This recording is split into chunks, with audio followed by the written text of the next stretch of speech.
Hello guys, कैसे हैं आप? उम्मीद करते हैं कि आप सब खैरियत से होंगे, खुश होंगे। भाई देखने जा रहे हैं गौरव की वीडियो। अगर आपको पसंद आए तो लाइक और सब्सक्राइब जरूर कर लीजिए। Hello friends, मैं Gaurav और India, not few, but many years ago, that is India. In 2500 BCE, India was a deserted country. Deserted? यानी कि कोई नहीं. 2000 BCE, it's still deserted. 1500 BCE, it's not so deserted. Oh, Indo-Aryans, जमीन की खोज में इंडिया में आने लगे. हाँ? इंडो आर्यन ये क्या? कौन? क्यों? Well, ये है इंडो आर्यंस, हमारे एंसेस्टर्स जो रह रहे थे लास्ट इन अफगानिस्तान, लेकिन फिर अफगानिस्तान में आ गए क्रेजी हेवी ड्राउट इश्यूज, जिससे ऑब्वियसली सब कोलैप्स और बचा एक ही option, let's move to India. Well, okay, welcome to India. Ding dong, कौन है? इट्स टाइम, जो आपको डायरेक्टली 322 BC में ले चलेगा, यानी कि एम्पायर नंबर 1 मौर्यन एम्पायर के राज के समय. बट एक minute, what about Aryans? Well, Aryans ही मौर्यंस थे और मौर्यंस ही आर्यंस थे, क्योंकि मौर्यंस नॉर्थ इंडिया में थे जब आर्यंस नॉर्थ इंडिया में थे. Plus Chanakya the great Mauryan teacher के अर्थशास्त्र भी संस्कृत में लिखे थे. So now Chanakya is equal to Mauryan is equal to Sanskrit is equal to Aryan. Therefore Mauryans is equal to Aryans. अब आर्यन ना मौर्यन एम्पायर क्या था और कैसे आया? डिंग डोंग, अब कौन? It's time again. And now it's 323 BC. 323 BC जब पोरस ने अलेक्जेंडर को मार दिया. So अलेक्जेंडर मर गए और ऑब्वियसली उनके मौत के साथ साथ उनका पावर और खौफ भी मर गया, जिसका फायदा उठाया चंद्रगुप्त मौर्य ने मौर्यन एम्पायर की स्थापना करके. लेकिन फिर वो भी मर गया, but not before capturing territories of Afghanistan and half of India. That is why he was good. But do you know who was great? Ashoka the Great. But why great? क्योंकि अशोका ने कैप्चर किया this. In short, almost the entire अखंड Bharat. Plus establish किया political unity, plus internal peace, plus expand किया Indian trade in silk, textiles and spices etc. Basically बहुत कुछ किया. So अब if trade होगा तो सामान बिकेगा तो पैसे आएंगे तो लोग रिच होंगे तो वो खुश होंगे और उनकी खुशी इसके वजह से आई Ashoka. So yes, Ashoka was great. King Ashoka the Great. And greatness should be celebrated. इसीलिए लो मिल गया हमें इनसे हमारा नेशनल एम्ब्लम और अशोका चक्र. But wait a minute, if he is great, तो मौर्यन एम्पायर के डिस्ट्रक्शन की शुरुआत उनके वजह से कैसे हुई? Well, उन्होंने कलिंगा वॉर में हिस्सा लिया जहां उनकी जीत भी हुई. But at what cost? 100,000 deaths and 150,000 deportations. इसका दुख उनसे सहा नहीं गया और उन्होंने वनवास ले लिया, जिनके चलते मौर्यन एम्पायर की जिम्मेदारी बृहद्रथा किंग ने ले ली. बट अफसोस उन्हीं के सेनापति पुष्यमित्रा शुंगा ने बृहद्रथा को मार दिया और इस तरह शुरू हुआ empire number 2, Shunga empire. But फिर वो भी मर गए. फिर राजा बना वो जिसने उसको मारा और जो खुद मर गया का बेटा अग्निमित्रा ने सिर्फ कश्मीर तक ही अपने बॉर्डर्स को एक्सटेंड नहीं किए, बल्कि साथ साथ में उसने मथुरा आर्ट स्टाइल को विदेशों में भी फेमस कर दिया, जिससे ऑफ कोर्स पैसा ही पैसा हो गया. पर उम्र होने के बाद वो भी मर गया और फिर एम्पायर को संभाला जो मर गए उन्हीं के वंश के बेटे देवभूति ने. पर उनकी भी एक वीकनेस थी, औरतें. राजा जी औरतों पे मरते थे. औरत का चक्कर बाबू भैया, औरत का चक्कर बहुत बेकार होता है नहीं, बेकार हुई शुंगा एम्पायर की किस्मत, क्योंकि एक अप्सरा के लालच में राजा जी अपना राजपाट कानवास डायनेस्टी के नाम कर अप्सरा जी के साथ हनीमून मनाने चल दिया. उसके बाद समय का पहिया चलता गया, डायनेस्टीज पे डायनेस्टीज राज करती गई, हिंदुस्तान की रूख बदलती गई और फाइनली 6 डायनेस्टीज डिस्ट्रॉय होने के बाद बारी आई हमारे तीसरे एम्पायर की, द चोला एम्पायर, जिसने भारत में 1500 साल राज किया and became the longest ruling empire in the history of the world. लेकिन फिर ये चोलाज अपनी टेरिटरीज को कब्जा करने के बाद इंडियन हेरिटेज जैसे कि ये और ये बनाने में व्यस्त हो गए, इतने कि अपने कब्जे किए हुए टेरिटरीज को प्रोटेक्ट करना ही भूल गए और नजर हटी तो दुर्घटना घटी. So yes, Pallava dynasty destroyed Cholas. फिर कुछ साल बीते और उसके बाद कुछ और साल बीते, जिसके साथ भारत में 14 डायनेस्टीज भी बीत गए और हम पहुंच गए 320 AD में हमारे चौथे एम्पायर गुप्ता एम्पायर की राजा चंद्रगुप्त 1 की शादी में. अब इसके पहले की कहानी मत पूछना, किसी को नहीं मालूम, लेकिन लॉन्ग स्टोरी शॉर्ट, शादी में राजा ने अपनी रानी कुमार देवी के पिताजी वासुदेव वर्मा को भी बुलाया, फॉर कन्यादान एंड ऑल, और उन्होंने गिफ्ट में राजा के लिए लाया टड़ा वेस्ट इंडिया के पाटलिपुत्र का अक्खा kingdom. So what does that mean? It's Gupta Empire's time. Gupta Empire लाया भारत में साइंटिफिक और educational revolution, because of Kalidasa, Aryabhata, Varaha Mihira and Vatsyayana and all, जिन्होंने संस्कृत लिटरेचर, मैथमेटिक्स वगैरह में बहुत तोड़ा और फोड़ा. लेकिन इनके राजा ने भी कम नहीं मरोड़ा. चंद्रगुप्त ने अपने गुप्ता एम्पायर को पाटलिपुत्र से आधे भारत में फैला दिया और फिर वो खुद फैल गए जमीन पर. इसके बाद उनके बेटे समुद्रगुप्त ने राज संभाला। समुद्रगुप्त एके नेपोलियन ऑफ इंडिया अपनी शातिर तलवारबाजी के लिए जाने जाते हैं। इन्होंने कई युद्ध लड़े और लड़ते लड़ते कई मंदिरें भी बनाए, मल्टीटास्किंग करते करते, जैसे कि ये और ये। लेकिन फिर अफसोस, लड़ते लड़ते थक गए और एक युद्ध के दौरान उन्होंने वीर गति प्राप्त की। इनके बाद के सारे गुप्ता राजा चाय कम पानी निकले और हंस डायनेस्टी ने इन्हें घोट के निगल दिया बिना डकार के। या अब चलो हिस्ट्री में स्पीड लेते हुए और 13 डायनेस्टीज को पीछे छोड़ते हुए हम बात करेंगे उस एम्पायर की जिसने गुप्ता एम्पायर से कम और चोला एम्पायर से ज्यादा हिंदुस्तान की जमीन पर राज किया। हमारा 5वां empire, the eastern Ganga empire, जिनके राजा इंद्रवर्मा I ने ओडिशा से शुरू करके भारत में अपना राज यहाँ तक फैलाया। लेकिन ये एम्पायर भारत के लिए कुछ कर पाए उससे पहले कुछ दाढ़ी वाले हरा चादर ओढ़े भारत में जबरदस्ती घुस गए। Of course Mughals. So what does this mean? It's war time. 505 से 1950 CE तक वेस्टर्न गंगाज ने सिर्फ इनसे लड़ाई की। ये लड़ाई तो चल रही थी कर्नाटका में कावेरी रिवर के पास, लेकिन मीनवाइल भारत के बंगाल में 400 सालों तक राज करने आ गया था हमारा 6वां एम्पायर, द पाला एम्पायर। और फिर 1000 CE में होयसाला एम्पायर। नहीं, मैं गाली नहीं दे रहा। सो ईस्टर्न गंगा एम्पायर ने पाला को देखा और पाला ने होयसाला को देखा और सोचा दुश्मन का दुश्मन तो अपना दोस्त है ना, और लो तीनों लग गए इन दाढ़ी वालों पे गैंग बैंग करने। लेकिन फिर 1950 CE में दिल्ली के सुल्तान फिरोज शाह तुगलक ने ये देख के बोला ऐसे कैसे, और सिटी बजा के ओडिशा पे हमला बोल दिया। So now the scores are Mughals 1, Ganga Empire 0, plus also Mughals 1, Pala Empire is equal to 0. हाँ, वो भी हार गए। But wait, we still have Hoysala Empire. लेकिन फिर एंट्री हुई रणवीर सिंह, अलाउद्दीन खिलजी की, और उसने भी बोला ऐसे कैसे। And so now the scores are Khilji 1, Mughal 1+1, and Hoysala, Pala and Ganga is equal to 000. हाँ, इसके बाद कुछ ऐसा ही हाल था हमारे देश का, क्योंकि अब हिंदुस्तान पर लहरा रहा था हरे रंग का मुगली और खिलजी झंडा, क्योंकि दौर आ गया हिंदुस्तान के 8वें और 9वें एम्पायर्स का, the Mughal and the Khilji empire. Talking about the great Khilji empire, Alauddin Khilji ने इंडिया के डेवलपमेंट के लिए कुछ भी नहीं किया। ओके फाइन, इंडिया के डिस्ट्रक्शन के लिए सोमनाथ टेंपल पे हमला कर 20 मिलियन दिनार चुराए, 6 बड़े और 50 से ज्यादा छोटे छोटे टेंपल्स तोड़े, सोमनाथ के आसपास वाले गांव तहस महस किए और नालंदा लाइब्रेरी और उसमें रखी हुई 9 मिलियन मैन्युस्क्रिप्ट को जला दिया। सो भारत का ये नाश अलाउद्दीन ने 1290 से 1316 तक इतनी शिद्दत से किया कि अंत में 1316 में वो थक के मर गया, और इसके बाद के खिलजी के सभी वारिस सब थकेल निकले। तो बस फिर मुगल एम्पायर ने खिलजी एम्पायर का कर दिया गेम ओवर। लेकिन no, the game was still on, because Mughal empire ने भी कभी नहीं किया किसी को इंस्पायर। पानीपत के फर्स्ट बैटल से बाबर बन गया हिंदुस्तान के तख्त का राजा, और यहीं से शुरू किया मुगलों ने 300 साल तक बजाना हमारा बाजा। सो बाबर के वंशज थे हुमायूं, अकबर, जहांगीर, शाहजहां, आलमगीर, औरंगजेब, और 18 नाम है।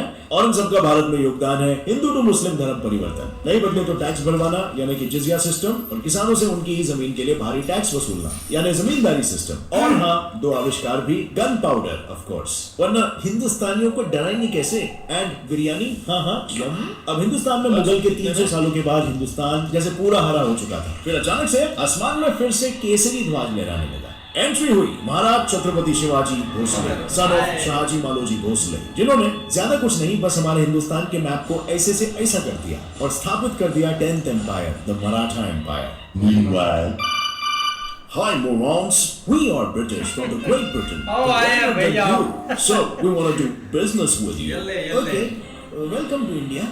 Meanwhile in Lahore, present day Pakistan, past day Hindustan, war चल रहा है। एक तरफ 11th एम्पायर के पंजाब के शेर महाराजा रणजीत सिंह, जो बाय द वे 17 साल के हैं, और दूसरी तरफ अफगानी सीख कबाब Zaman Shah Durrani, and the winner is 17 साल के महाराजा रणजीत सिंह। सो अब सब खुशी के लिए जला रहे हैं, पटाखे फूट रहे हैं, खुशी का माहौल है, लेकिन फिर अचानक ओनो, हमसे बिजनेस का हाथ मिलाने आई अंग्रेज हमारा गला घोटना शुरू कर दिया। अब पूरे भारत में इनका नीले रंग का विष चढ़ने लग गया, which means what again? That's right, it's war time. But this time the war is all over Hindustan. And the status is, Punjab में पंजाबी शेर 17 साल के महाराजा रणजीत सिंह ने कई बार अंग्रेजों को धोबी पछाड़ हराया। लेकिन एक मिनट, महाराष्ट्र में मराठा एम्पायर का तीसरा हाथ, पेशवास का आखिरी रूलर पेशवा बाजीराव 2 अफसोस ब्रिटिश ईस्ट इंडिया कंपनी से जंग में हार गया। और एक मिनट, पंजाब में भी अब फर्स्ट एंग्लो सिख वॉर में सिख आर्मी हार गई। So that means war is over and suddenly our India, our motherland is completely blue.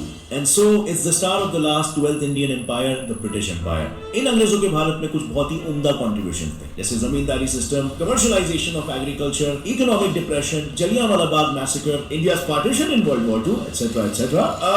But चलो थोड़ा सा क्रेडिट दे देते हैं, जैसे कि सीरियसली इन अंग्रेजों के भारत में कुछ कंट्रीब्यूशंस उम्दा थे, जैसे कि railway system, abolition of caste system and Sati, updating India's education system, establishing democracy and last but not the least India को इंडीड इंडिया बनाना। लेकिन इतने में हम में से एक आदमी की सनक गई और उन्होंने बोला ऐसा नहीं चलेगा, अब मैं तब तक अनशन करेगा जब तक ये गोरे यहाँ से कट नहीं लेते। और फिर एक और एक आदमी जिनकी इनसे भी ज्यादा सनक गई और उन्होंने बोला अब यहाँ से जाते हो कि मैं मारू खींच के। एंड कांग्रेचुलेशंस, 15 अगस्त 1947 से लेकर आज तक हम, हमारा देश और हमारे देश के सभी देशवासी खुली हवा में सांस ले रहे हैं। Well, at least March 24, 2020 तक। Gets a flight, signing off। ऐसे ही भाई, ऐसी ऐसी में सारी चीज़ें कवर कर दी हैं। लेकिन भाई देखा जाए ना, इतने अंपायर आए हैं और इधर भाई टिका कोई भी नहीं है, चाहे जितना भी कोई स्ट्रॉन्ग था उसके एक अगेंस्ट या उसके मुकाबले में भाई कोई ऐसा अंपायर आता था जो कि इस चीज़ को धकेल कर पीछे कर देता था। लेकिन देखा जाए ना, ये बहुत एक स्ट्रॉन्ग अंपायर थे, जितने भी मतलब के इंडिया में उन्होंने एक अपनी हुकूमत जमा कर रखी या अपना कब्जा जमा कर रखा, तो एक मतलब के मिसालें दी जाती है। अब हमारी तो भाई पहले सारा कुछ ये इकट्ठे ही था, लेकिन एक मतलब के एक इन्होंने मिस्टेक ही नहीं की कि हमारी जो बुक्स है उसमें कुछ अंपायर या कुछ हिस्ट्री के रिलेटेड ना हम ये चीज़ें मतलब के डाल दे के सारी चीज़ें ये हुई थी, मतलब के हीरो मानने नहीं ना कि किसी को हम हीरो मान दे। ये कुछ मतलब के मुगल वगैरह का उन्होंने कि हमारी बुक्स जो हिस्ट्री है ना उसमें मतलब के एक लिखा हुआ है कि ये मुगल ही मुगल थे और कुछ भी नहीं था। लेकिन सारे भाई मौर्य अंपायर या मतलब के अशोका अंपायर या जितने भी मतलब के इधर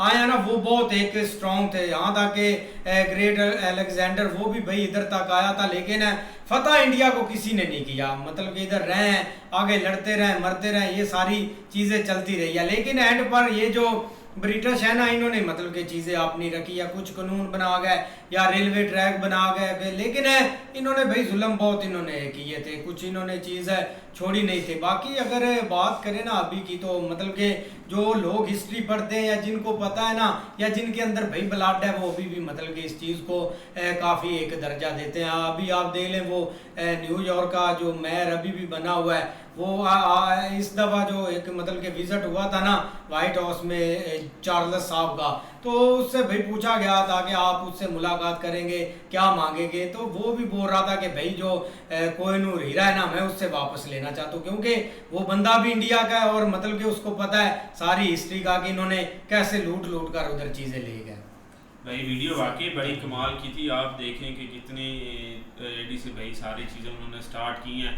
बाकी भाई बात करें ना खिलजियों की और मुगलों की, इन्होंने भाई बहुत देर तक ना दूसरा राज किया है, ये सारे भारत के ऊपर बहुत देर तक ये ना कायम रहे। पर भाई आखिरकार जो हैं, आप दूसरे की बात कर लें अलाउद्दीन खिलजी की, उस बंदे ने देखो यार कितने कितने जुल्म किए थे वहाँ पे, उसने कोई टेंपल नहीं छोड़ा, कोई भाई कुछ नहीं छोड़ा, इतनी चीज़ें लूट के गए। यहाँ पे बताया जाता है वो बहुत बड़ा वॉरियर था, मुगलों के बारे में बताया जाता था कि ये बहुत बड़े वॉरियर थे, ये थे, ये बस फौज बड़ी होने की वजह से। बाकी ये आप देख लें, इन्होंने मराठा जो सम्राट है ना उनको ये भाई हरा नहीं सके। इन्होंने इतने साल इन्होंने वहाँ पे राज किया है, पता नहीं क्या क्या कुछ वहाँ पे करते रहे, पर भाई मराठा सम्राट को ना ये हरा नहीं सके। उन्होंने मारे हैं भाई, मानते हैं उनके मारे होंगे जो भी है, पर उनको भाई ये हरा नहीं सके। गोरे आए हैं और गोरों ने कुछ भाई किया और यहाँ पे अपना भाई आके रोड किया था, पर गोरों की जो हालत इन्होंने की थी ना मराठा सम्राट ने देख लें, और या फिर झांसी की रानी को देख लें, इन्होंने जो हालत उनकी की थी ना वो देखने वाली थी। बाकी भाई जाते जाते गोरे जो यहाँ पे रूल बना के गए वो अभी तक भी भाई चल रहे हैं दोनों साइड पे। बिल्कुल यार, काफ़ी अच्छी वीडियो थी और कोई शक नहीं है बहुत ज़्यादा जो है ना भाई इधर आकर उन्होंने भाई हुकूमत की है। मतलब 10-12 जो है ना सर ने बताए हैं जिन्होंने आकर इधर हुकूमत की है इंडिया के ऊपर, लेकिन ये कि आज तक जो है ना भाई कोई भी है ना टिका नहीं है। मतलब बहुत ज़्यादा एक जो सबसे ज़्यादा चली है ना भाई 1500 साल तक वो बोल रहे हैं कि वो हुकूमत चली है, लेकिन उसके बगैर जितने भी आए ना, आते गए जाते, किसी को भाई औरतों के चक्कर में कोई निकल गया, किसी को अपना लालच होता था उसको मार दिया, यही चीज़ें चलती आ रही हैं। लेकिन उसके बाद मुग़ल आए और मुग़लों के बाद भाई आकर जो है ना ब्रिटिश आ गए, उनको भाई वो खेड़ कर फेंका और उसके बाद अभी सुख का सांस है, देश अलग हो गए, लेकिन ये कि अब जो एक हुकूमत है ना वो भाई ख़त्म होगी वॉरियर की। भाई वीडियो बहुत अच्छी है, ये चीज़ देखें कि भाई मुग़ल तो हुकूमत कर रहे थे, लेकिन भाई मुग़ल जो थे वो इनको देते क्या थे, कुछ भी नहीं। लेकिन भाई जैसे ही वो अपना अंग्रेज़ आया है तो उसने भाई इन लोगों को ऐसे साथ मिलाया है, और कुछ लोग ऐसे थे जो भाई पैसे की खातिर अपना सारा कुछ छोड़ सकते थे, तो ऐसे लोग तो उनको चाहिए थे, तो उन्होंने भी ऐसे ही लोगों को ख़रीदा है और अपने साथ मिलाते गए हैं, और उसके बाद भी उन्होंने इस वजह से इनके ऊपर हुकूमत की है। नहीं तो अंग्रेज़ इनसे कभी नहीं जी सकते थे, क्योंकि उनको पता ही नहीं था। लेकिन उन्होंने बोला भी ये जो बिकने वाले हैं इनको खरीदो, अपने साइड पे लाओ, और एक इन्फॉर्मेशन इन गरदारों ने दी है, जिसकी वजह से वो अंग्रेज़ ने इतने साल हुकूमत की है।